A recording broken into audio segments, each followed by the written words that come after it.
Hi there, this is just a quick video showing a fairly easy battery upgrade modification you can do to your Estes Proto-X microquad, and a bit of a warning about how not to kill your battery. It probably says in the instruction manual to disconnect the charger from the microquad after charging. I forgot to do that once. I disconnected the charger from the USB but left it connected to the microquad, and that proceeded to drain the battery to the point where it won't hold the charge anymore, so flight times are less than a minute. So I had a couple of these 160s kicking around, 160 milliamp hour LiPos, and I thought I'd see if the Proto-X could handle it, which it can, no problem. So what you want to do is, I'll take off your body, you can throw that out, no need carrying around that weight. Disconnect the battery, it plugs in there with the exact same plug as the E-Flight Micro Series uses. I don't know if it's called a Pico something or other. And there's a small charging board connected to this battery.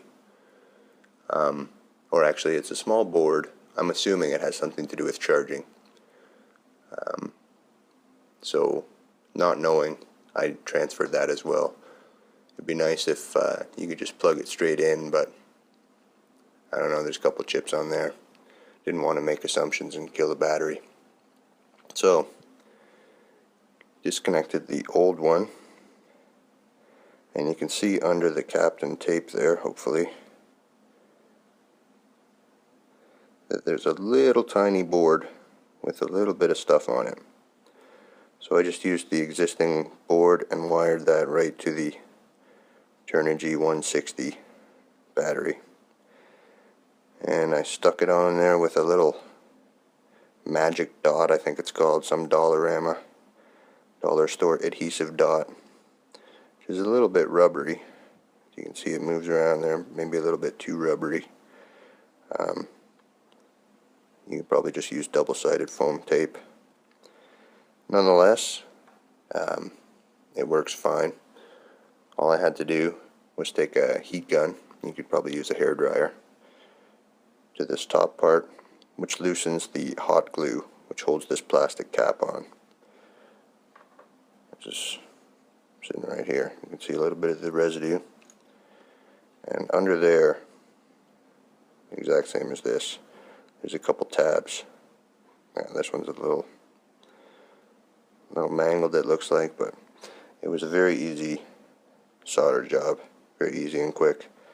And I just threw on the captain tape that was already on this battery over on here. So if you've killed your battery like I did, or you just want to extend your flight time a little bit, then this is an easy mod to do, and you can take this as confirmation that the Proto-X can easily handle the extra weight. So it's 60% more capacity. I'm not sure exactly what the weight difference was. Just keep in mind that since it's a tiny bit heavier, it'll have a little bit more momentum, so it'll handle it a little bit differently, but not that much. You might not even notice.